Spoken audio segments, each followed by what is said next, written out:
Hey, what's up guys, it's Kaustubh here back with another video. And guys, in this video, as per the title, we will be taking a look at the Redmi Note 7 Pro in 2020, now that it has been a year since it has been launched. Also guys, as per the drill, make sure you hit that red subscribe button down below and also turn the notifications on so that you don't miss any of my upcoming videos.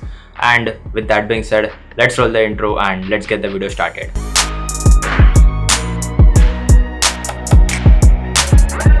Firstly, talking about the build quality guys, here we have a glass sandwich design. That means we get glass both up back and front, and the variant which I have now is the white one and it looks pretty minimal in my opinion.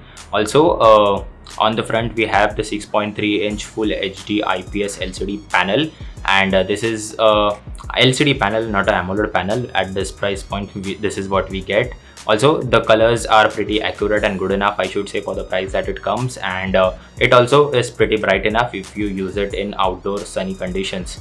As well as on the top we have a small teardrop selfie camera, which is a 32 megapixel shooter, and it also shoots some pretty crispy selfies as well. On the back we have a dual camera setup guys, and here as we can see, the main shooter is a 48 megapixel camera and it has the Sony IMX586 sensor, and this 48 megapixel camera was the most hyped camera I guess in 2019 when it launched.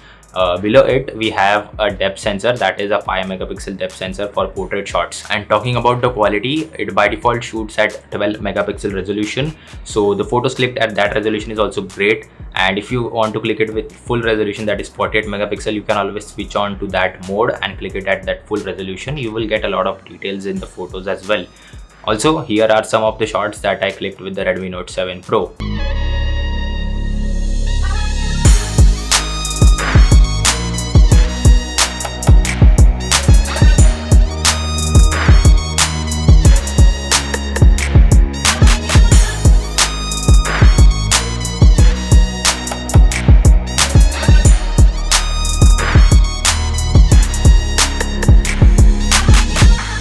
Powering the whole Redmi Note 7 Pro guys is the Snapdragon 675 chipset. It is the main powerhouse of the phone, and the variant which I have right now is the 6GB RAM coupled with 128GB storage. So the performance is pretty good enough for the price, and the phone feels quite smooth and snappy also.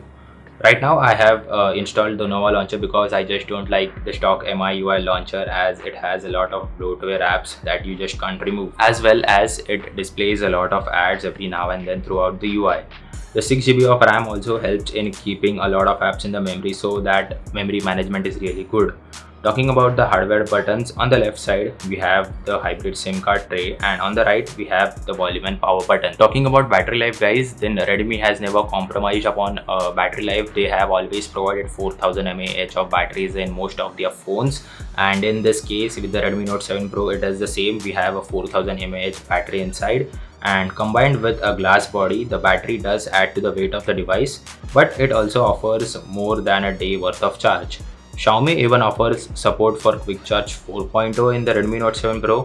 Using a QC 4.0 certified charger, you can fast charge the phone with 18 watts charging. So fast charging is also there.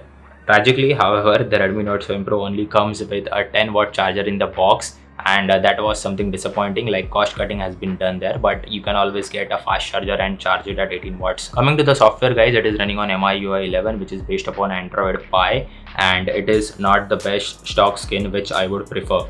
Rather, I would just flash a custom ROM onto it and make the most out of it. Also, the Redmi Note 7 Pro has a strong development community. It has a lot of great custom ROM support too. So overall, now that the device is almost 1.5 years old and still it is on sale on Flipkart sometimes, I would recommend you this device at this price point if you are on a tight budget. Also, thanks to my mom for lending me her phone for a day so that I can shoot and make a review out of it. So it's not my phone, it's my mom's phone. She uses it on a daily basis. So that's about it guys for this short and simple review video of the Redmi Note 7 Pro, and I hope you guys have understood whether the Redmi Note 7 Pro is still worth in 2020 or not.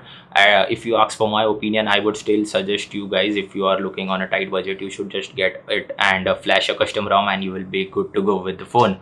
So that's about it for this video guys. I hope you guys have liked this video, and if you like it, please do hit the like button down below, and also do get subscribed to my channel for more awesome content. This is your boy Kaustubh from T2E signing off. You guys have a great day.